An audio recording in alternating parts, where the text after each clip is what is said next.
আসসালামু আলাইকুম। প্রিয় দর্শক, অন্য মঞ্চের আলোচনায় আপনাদের সকলকে আমন্ত্রণ জানাচ্ছি। আজ আমাদের সঙ্গে আমন্ত্রিত অতিথি হিসেবে আছেন মনোজ দাসের শুভেচ্ছা। রাজনীতিতে চিরস্থায়ী বন্ধু বা চিরস্থায়ী শত্রু বলে কিছু কখনো হয় না, থাকে শুধু চিরস্থায়ী স্বার্থ। কিন্তু সেই স্বার্থের সমীকরণ যদি মাত্র 48 ঘন্টার মধ্যে একেবারে 180 ডিগ্রি ঘুরে যায়, তবে তাকে ভূ রাজনীতির একটা মাস্টার স্ট্রোক ছাড়া আর কিছু বলা যায় না। এই দেখুন না, গত 2 মাস ধরে ঢাকায় অবস্থান করছেন ভারতের ক্যাবিনেট মন্ত্রীর মর্যাদাপ্রাপ্ত হাই কমিশনার দীনেশ ত্রিবেদী। কিন্তু ঢাকার ক্ষমতার কেন্দ্রবিন্দুতে থাকা নেতৃত্ব তার সঙ্গে একটি আনুষ্ঠানিক সাক্ষাৎ করার প্রয়োজনও বোধ করেননি। অথচ হঠাৎ করে দৃশ্যপট বদলে গেল একেবারে 180 ডিগ্রি।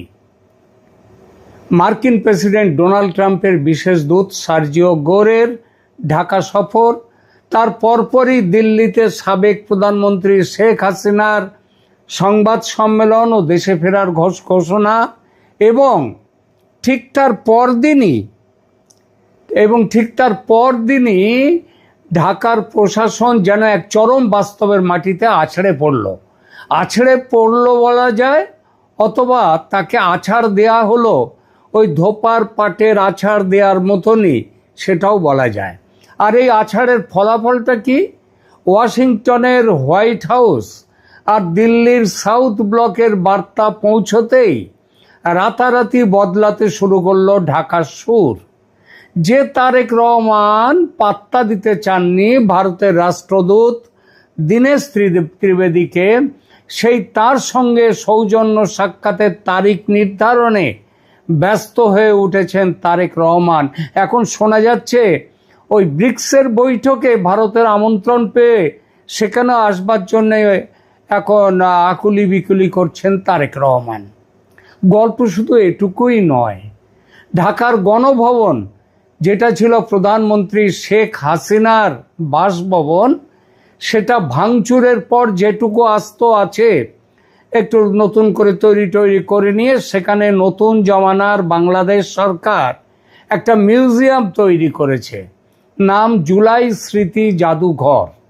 আর নতুন জমানার ক্ষমতায় আসার পেছনে যতটা ছিল শেখ হাসিনার বিরোধিতা, ঠিক ততটাই আছে ভারত বিরোধিতা।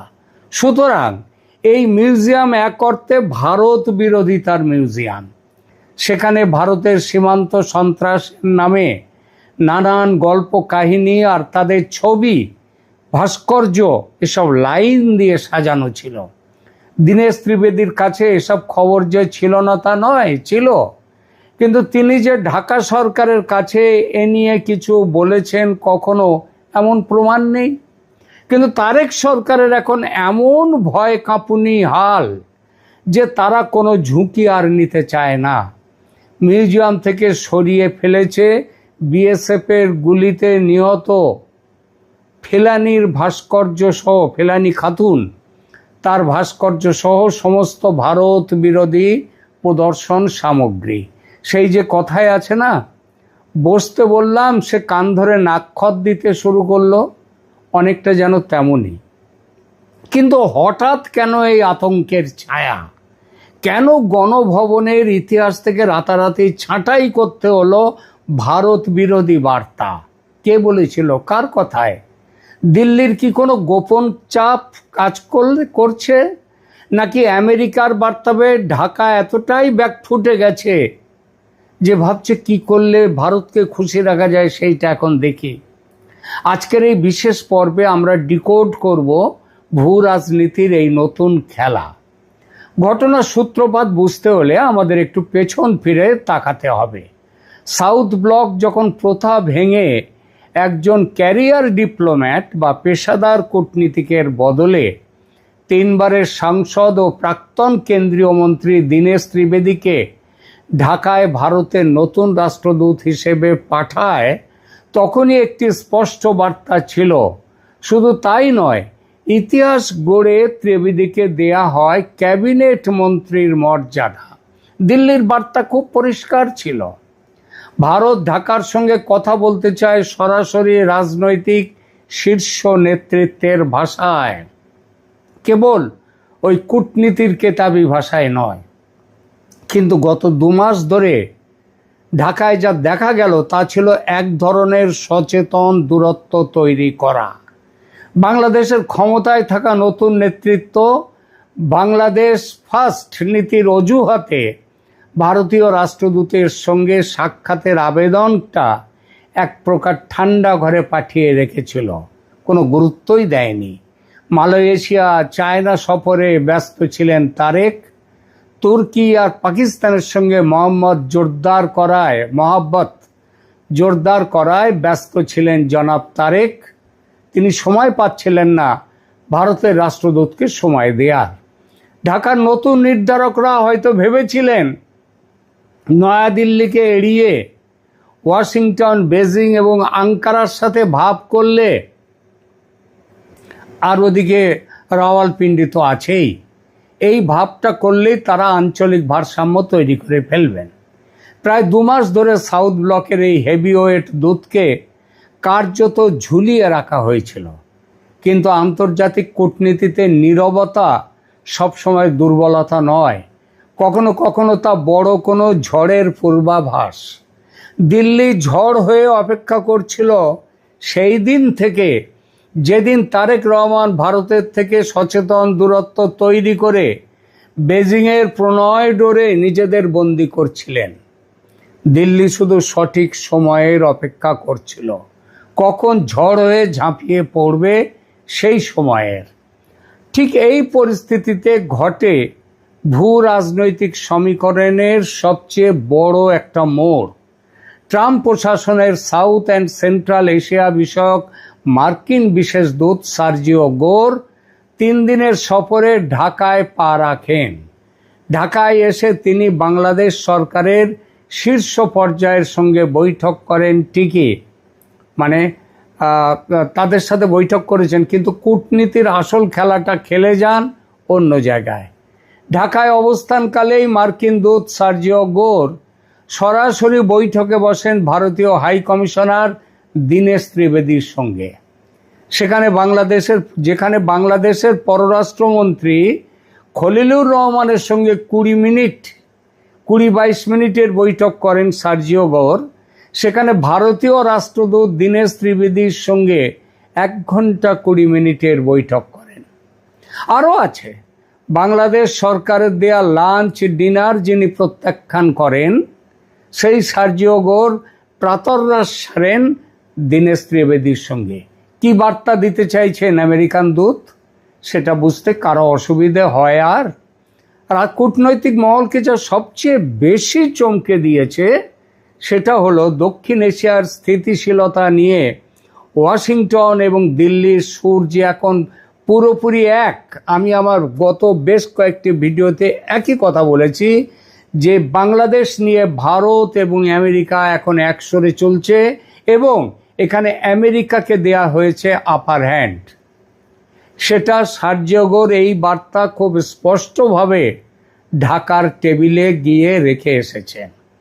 ট্রাম্প প্রশাসন স্পষ্ট করে জানিয়ে দিয়েছে এখন থেকে দক্ষিণ এশিয়ার ভূ রাজনৈতিক সুরক্ষার চাবিকাঠি দিল্লির হাতেই থাকবে। ওয়াশিংটন কোনোভাবেই এই অঞ্চলে এমন কোনো অস্থিরতা বা ভারত বিরোধী ক্ষমতার উত্থান সমর্থন করবে না যা আঞ্চলিক নিরাপত্তা বিনষ্ট করে। যে আমেরিকা বা পশ্চিমের কার্ড খেলে দিল্লিকে চাপে রাখার পরিকল্পনা করেছিল বাংলাদেশ, সেই আমেরিকার দূত নিজেই যখন ঢাকায় বসে দিল্লির দূতের সঙ্গে দ্বিপাক্ষিক আলোচনা সারেন, তখন ঢাকার জন্য বার্তাটা বুঝতে বাকি থাকে না। এর পরেও বার্তা না বুঝলে তাকে গর্দভ প্রজাতির জীব আখ্যা দিতেই হয়, রাজনীতিক বা কূটনীতিক নয়।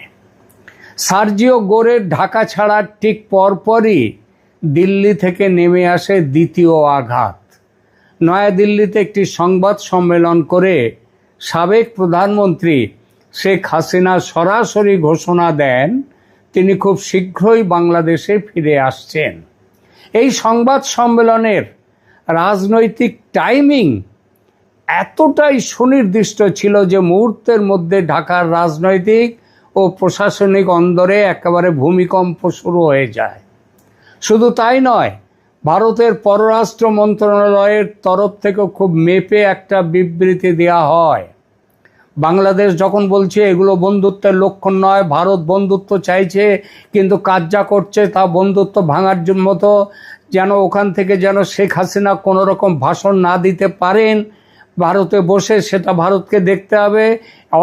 একবার নয় অনেকবার বলেছে ভারত, শুধু ছোট্ট করেও জানিয়ে দিয়েছে শেখ হাসিনা ভারতের অতিথি হিসেবে আছেন এবং তার বক্তব্যের স্বাধীনতা বা তার কৌশলগত অবস্থানের ওপর দিল্লির সম্পূর্ণ অফিসিয়াল নিয়ন্ত্রণ চাপানোর প্রয়োজন নেই, আর দিল্লি সেটা চাপাবে না। একদিকে মার্কিন প্রশাসনের কঠোর বার্তা, ভারতের তীব্র গোঁসা, বাংলাদেশ ওই চীন পাকিস্তান তুর্কি প্রেমের দিকে বেশি ঝুঁকেছে তার জন্যে, আর অন্যদিকে ভারতের মাটিতে বসে শেখ হাসিনার প্রত্যয়ী ঘোষণা আগামী ডিসেম্বরের মধ্যেই আমি ফিরে যাব। এই তিনের ধাক্কায় ঢাকার মসনদ বুঝতে পেরেছে যে দিল্লি এখন আর ওই ডিফেন্সিভ গেম খেলছে না বা রিঅ্যাক্টিভ গেম খেলছে না, দিল্লি এখন অ্যাক্টিভ মোডে চলে গেছে।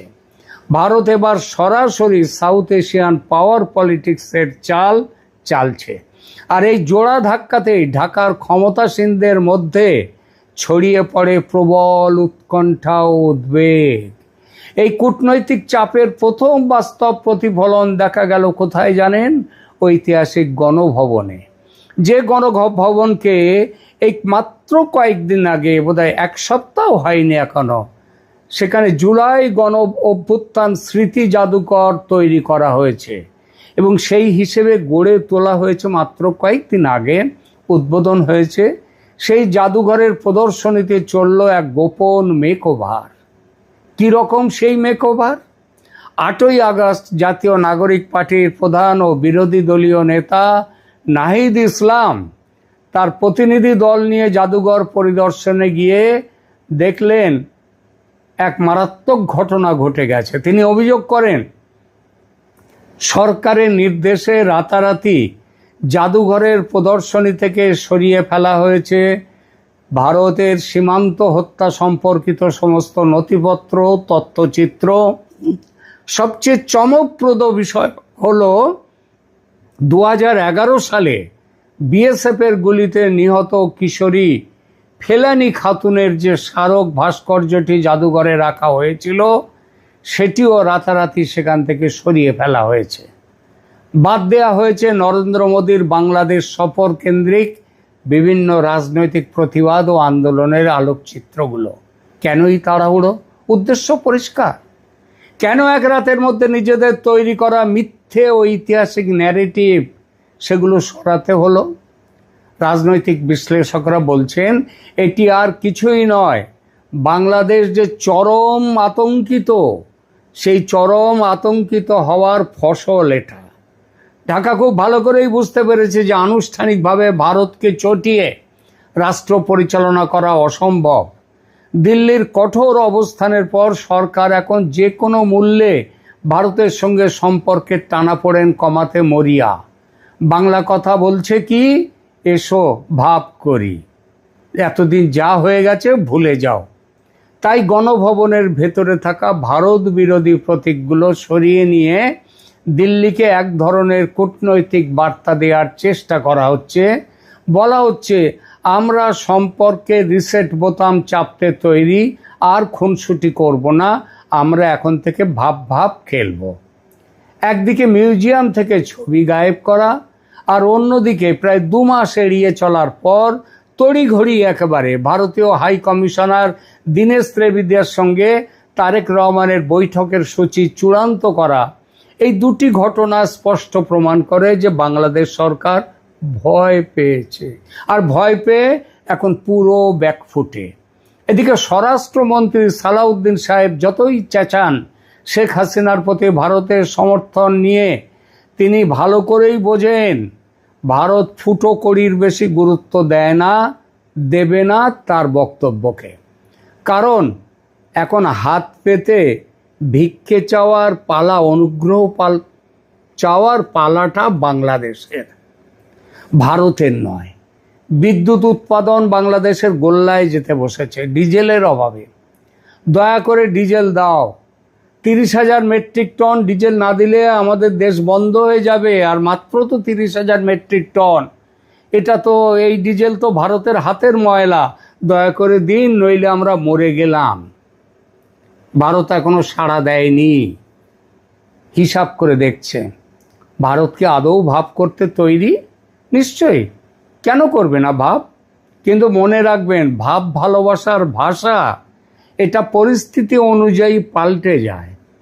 গরজটা এখন বাংলাদেশের, সুতরাং একটু বেশি ঘাড় ঝোঁকাতে হবে, মানে নত হতে হবে বাংলাদেশকে। রাজনীতিতে রাস্তার স্লোগান আর রাষ্ট্র পরিচালনার চেয়ার, এ দুটো সম্পূর্ণ আলাদা জিনিস। বিরোধী দলে বা আন্দোলনে থাকার সময় যারা ভারত বিরোধিতাকে মূল রাজনৈতিক মূলধন করেছিল, ক্ষমতায় বসে সেই একই পথ অনুসরণ করা কতটা বিপজ্জনক সেটা এখন তারা হাড়ে হাড়ে টের পাচ্ছে। ভূগোলকে কখনো অস্বীকার করা যায় না। 3 দিক দিয়ে ভারত পরিবেষ্টিত একটি দেশের পক্ষে ভারতের সাথে স্থায়ী শত্রুতা বজায় রেখে অর্থনৈতিক বা রাজনৈতিক স্থিতিশীলতা আনা অসম্ভব। সার্জিও গোরের বার্তা, শেখ হাসিনার অবস্থান এবং সাউথ ব্লকের অনমনীয় কূটনৈতিক অবস্থান, এই তিনের চাপে পড়ে ঢাকা যে হাঁসফাঁস করছে, ইউটার্ন নিতে বাধ্য হচ্ছে, তা কেবল অভ্যন্তরীণ বিতর্কেরই জন্ম দেয়নি, বরং প্রমাণ করেছে ভূ রাজনীতিতে আবেগের কোনো জায়গা নেই। এখন প্রশ্ন হচ্ছে, গণভবনের দেওয়াল থেকে ছবি সরিয়ে বা তড়িঘড়ি করে দীনেশ ত্রিবেদীর সঙ্গে বৈঠক করে কি দিল্লি ঢাকার এই জমাট বরফ আদৌ গলবে? নাকি দিল্লির শর্ত পূরণ না করা পর্যন্ত এই কূটনৈতিক চাপ আরও বাড়বে? মনে রাখবেন, দিল্লির শর্তের মধ্যে দ্বিপাক্ষিক বিষয়গুলো যেমন আছে দুদেশের সম্পর্কিত, তেমনই আছে একটি বড় ইস্যু। সেটা হচ্ছে কি, আমি বারবার বলেছি তার কথা, শেখ হাসিনা ইস্যু। তার প্রত্যাবর্তন, তার নিরাপত্তা, আওয়ামী লীগের ওপর থেকে নিষেধাজ্ঞা প্রত্যাহার, 2027 সামনের বছর নতুন করে সংসদীয় নির্বাচন, এসব শর্ত পৌঁছে দেয়া হয়েছে ঢাকার কাছে।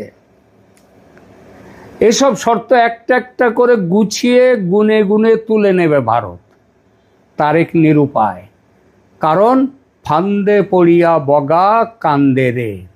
প্রিয় দর্শক, আপনার কি মনে হয় তারেক সরকারের এই হঠাৎ সিদ্ধান্ত পরিবর্তন কি সঠিক কূটনৈতিক চাল, নাকি চরম আতঙ্কের বহিঃপ্রকাশ? আপনার মতামত নিচে কমেন্ট করে জানান। ভিডিওটি ভালো লাগলে লাইক ও শেয়ার করুন। আর ভূ রাজনীতির এমন গভীর বিশ্লেষণের জন্য আমাদের ক্যালকাটা ডায়ালগস চ্যানেলটি সাবস্ক্রাইব করতে ভুলবেন না। দেখা হচ্ছে পরবর্তী পর্বে। ধন্যবাদ।